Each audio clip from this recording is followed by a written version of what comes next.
ನಮಸ್ಕಾರ, ನಾನು ನಾಗರಾಜ್ ಸಿದ್ದೇಶ್ ಅಂತ ಕುಮಟಾದಿಂದ ಮಾತಾಡ್ತಿರೋದು. ನಾನು ಲೋಕಸಭಾ ಕ್ಷೇತ್ರದ ಅಭ್ಯರ್ಥಿ ಆಗಿದ್ದೀನಿ ಮತ್ತು ಕುಮಟಾ 1 ಅವರ ವಿಧಾನಸಭಾ ಕ್ಷೇತ್ರದ ಅಭ್ಯರ್ಥಿ ಕೂಡ ಆಗಿರ್ತೇನೆ.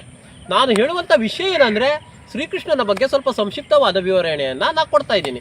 ಶ್ರೀಕೃಷ್ಣನಿಗೆ ವಾಸುದೇವನಾದವನು, ಆತ ಕಾರಾಗೃಹದಿಂದ ಹೌದು ಏನಾಗ್ತದೆ, ಯಶೋದೆ ಮನೆಗೆ ನಿಮಗೆಲ್ಲ ಗೊತ್ತಿದೆ, ಅವರು ದ್ವಾರಕ ಕರ್ಕೊಂಡು ಹೋಗ್ತಾನೆ. ಅವನು ವಾಸುದೇವನಾದವನು ದ್ವಾರಕ ಕರ್ಕೊಂಡು ಹೋಗ್ಬೇಕಾದ್ರೆ ಅದು ಯಮುನಾ ನದಿ ದಡದಲ್ಲಿ ಆತನು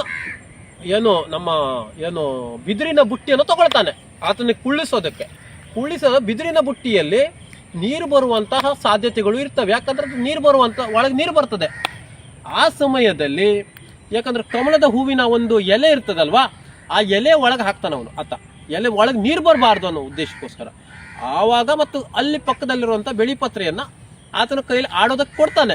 ಕೊಟ್ಟುಬಿಟ್ಟು ತನ್ನ ಒಂದು ಬುಟ್ಟಿಯಲ್ಲಿ ಹಾಕೊಂಡು ಹೋಗ್ತಾನೆ. ಯಾಕಂದ್ರೆ ಆತನಿಗೂ ಕುಳಿಸುವಂಥ ವಾಡಿಕೆ ಇದೆ, ಅದ್ರ ಮೇಲೆ ಕುಳಿಸ್ತಾರೆ. ಯಾಕಂದ್ರೆ ಆ ಕಮಲದ ಹೂವು ಸಾಳಕ ಇದೆಲ್ಲ ಹೂ ಬರ್ತದಲ್ವ, ಅದ್ರ ಎಲೆ ಇವಾಗಲೇ ನೀವು ಹೊಳೆಯಲ್ಲಿ ನೋಡಿರ್ತೀರ.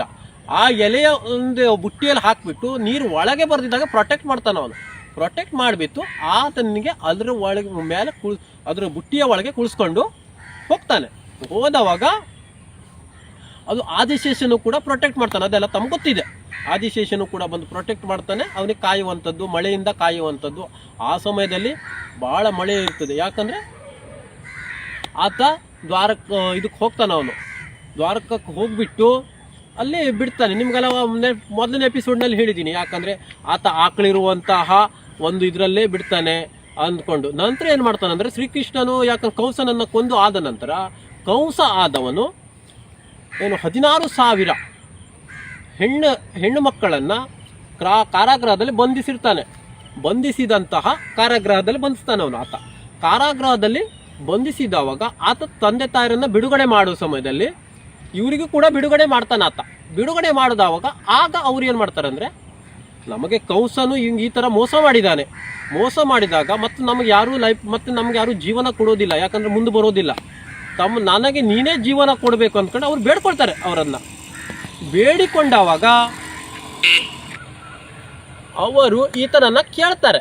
ಕೇಳಿದವಾಗ ಆತ ಏನು ಮಾಡ್ತಾನೆ, ಎಲ್ಲ 16,000 ಹೆಣ್ಣು ಮಕ್ಕಳಿಗೆ ಆತನ ಜೀವನವನ್ನು ಕೊಡ್ತಾನೆ. ಯಾಕಂದರೆ ಯಾರೂ ಕೂಡ ಅವರನ್ನು ಕೆಟ್ಟ ದೃಷ್ಟಿಯಲ್ಲಿ ನೋಡಬಾರದು ಅನ್ನುವಂಥ ಉದ್ದೇಶಕ್ಕೋಸ್ಕರ ಆತ 16,000 ಹೆಂಗಸರಿಗೆ ಆತನ ಜೀವನವನ್ನು ಕೊಡ್ತಾನೆ. ಯಾಕಂದರೆ 16,000 ಆತನು ಕೂಡ ಈಗ ಅವಳ ಮೊದಲನೇ ಪತ್ನಿ ರಾಧೆ ಮತ್ತು ರುಕ್ಮಿಣಿ ಎಲ್ಲ ಅವ್ರಿಗೆ ತಮಗೆಲ್ಲ ಗೊತ್ತಿದೆ. ಅವು ಪಕ್ಕ ಅವರ ಪತ್ನಿಯರಾಗಿರ್ತಾರೆ. ಇವರಿಗೆ ಆ ಸಮಯಕ್ಕೆ ಸಂದರ್ಭಕ್ಕೆ ಅನುಗುಣವಾಗಿ ಆತನ ಜೀವನವನ್ನು ಕೊಡ್ತಾನೆ. ಅದಕ್ಕಾಗಿ ಯಾರು ಕೆಟ್ಟ ದೃಷ್ಟಿಯಲ್ಲಿ ನೋಡಬಾರ್ದು ಅನ್ನೋ ಒಂದು ಉದ್ದೇಶಕ್ಕೋಸ್ಕರ ಹೆಣ್ಣಿನ ಪರವಾಗಿ ನಿಂತು ತಮಗೆಲ್ಲ ಗೊತ್ತಿದೆ. ಅವ್ರು ದ್ರೌಪದಿಗೂ ಸಹಾಯ ಮಾಡ್ತಾನೆ, ಎಲ್ಲದಕ್ಕೂ ಮಾಡ್ತಾನೆ. ಆ ಒಂದು ನಿಟ್ಟಿನಲ್ಲಿ 2 ಮಾಹಿತಿಯನ್ನು ತಮಗೆ ನೀಡಿದ್ದೀನಿ.